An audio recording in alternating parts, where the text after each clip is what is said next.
আসসালামু আলাইকুম। আজকের ভিডিওতে আমি আপনাদের দেখাবো কিভাবে কোনো প্রকার ফ্রিজ ছাড়াই দীর্ঘ ১ বছর পর্যন্ত গরুর মাংস সংরক্ষণ করা যায়। এই পদ্ধতিতে মাংস সংরক্ষণ করলে শুধু নষ্টই হয় না, বরং মাংসের স্বাদ এবং ঘ্রাণ বহুগুণ বেড়ে যায়।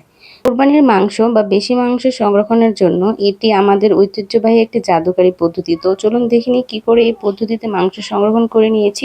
যেহেতু এখানে আমি কোরবানির মাংস সংরক্ষণ করেছি, সেহেতু এখানে খুব বেশি পরিমাণ আমি হাড় ছাড়া গরুর মাংস নিয়ে নিয়েছি। অবশ্যই সলিড পিসগুলি নিতে হবে। তারপর নিয়ে নিয়েছি 2 কেজির মতো চর্বি। আর মাংস জালের ক্ষেত্রে বা সংরক্ষণের ক্ষেত্রে কিন্তু চর্বির পরিমাণটা বাড়িয়ে নিতে হবে। আর মাংসের পিসগুলো কিন্তু খুব বড় বড় থাকলেই ভালো হয়। আমি কিন্তু কোনো প্রকার কাটাকাটি না করেই জাস্ট ধুয়ে চর্বি এবং মাংসগুলোকে একটি বড় কড়াইতে নিয়ে নিয়েছি। আর অবশ্যই চেষ্টা করবেন যে চর্বিগুলো গলে তেল ছেড়ে আসবে সেই চর্বিগুলো মাংসের সাথে নেওয়ার। আমি কিন্তু সেই চর্বিগুলো এখানে নিয়েছি। তারপর অনেকটা বেশি পরিমাণ হলুদ দিয়ে এই মাংসগুলিকে একটু মাখিয়ে নেব। খুব বেশি না মাখালেও চলবে, খুন্তি দিয়ে নেড়ে চেড়ে মাখিয়ে নিলেও হবে।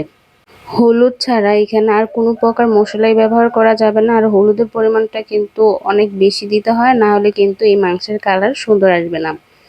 তো হলুদটা একটু মাখিয়ে নিয়ে খুব ভালো করে এই মাংসগুলোকে উল্টিয়ে পাল্টিয়ে কিছুক্ষণ রান্না করে নেব। আবার খুব বেশি রান্না করতেও হবে না। যখনই এই মাংসগুলো থেকে পানি ছেড়ে আসবে ওই পর্যায়ে কিন্তু চুলাটি বন্ধ করে এই মাংসগুলোকে নামিয়ে নেব। যেহেতু চর্বি সহ এখানে প্রায় 14 কেজির মতো আমি গরুর মাংস নিয়ে নিয়েছি, সেহেতু এই মাংসগুলো যদি আমি গ্যাসের চুলায় রান্না করতাম সেক্ষেত্রে কিন্তু বেশি সেদ্ধ হয়ে যেত। আমি চাচ্ছি না যে মাংসগুলো খুব বেশি সেদ্ধ হোক, তাই আমি লাকড়ির চুলাতেই এই মাংসগুলোকে কিছুক্ষণ রান্না করে নিয়েছি। যখন পানি ছেড়ে এসেছিল তখন কিন্তু নামিয়ে নিয়েছি। তারপর যখন এরকম উপর থেকে মানে তেলগুলো জমাট বেঁধে গিয়েছিল, নিচে যে অবশিষ্ট পানি ছিল তা ঝরিয়ে নিয়েছিলাম।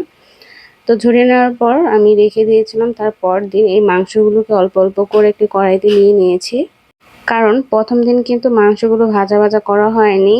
আর এই মাংসগুলোকে অবশ্যই সংরক্ষণের জন্য কিন্তু একদম ভাজা ভাজা করে নিতে হবে, যাতে করে কোনো প্রকার পানি এই মাংসগুলোর ভেতরে না থাকে।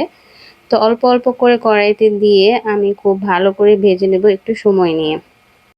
সংরক্ষিত গরুর মাংসের স্বাদ কিন্তু এই মাংসগুলো ভাজার উপরই নির্ভর করে, তাই সময় নিয়ে এই মাংসগুলোকে আমি ভেজে নিচ্ছি। আমি যে পরিমাণ চর্বি দিয়েছিলাম সে পরিমাণ চর্বি দিয়ে কিন্তু এই মাংসগুলো ভাজা হয়ে যাচ্ছে।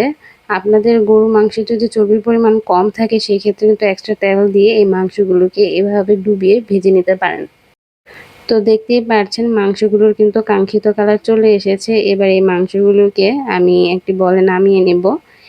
এভাবে করে বাকি সবগুলো মাংসকে ভেজে নিতে হবে। এই মাংসগুলোকে ডুবো তেলে করে মাটির যে কোনো হাঁড়িতে রেখে দিলে বছর ধরে আপনারা ফ্রিজ ছাড়াই সংরক্ষণ করে খেতে পারবেন। তো ঐতিহ্যবাহী এরকম আরও রেসিপি দেখতে আমার চ্যানেলটি কিন্তু সাবস্ক্রাইব করে আমার পাশে থাকবেন। আর সবাই খুব বেশি ভালো থাকবেন। আল্লাহ হাফেজ।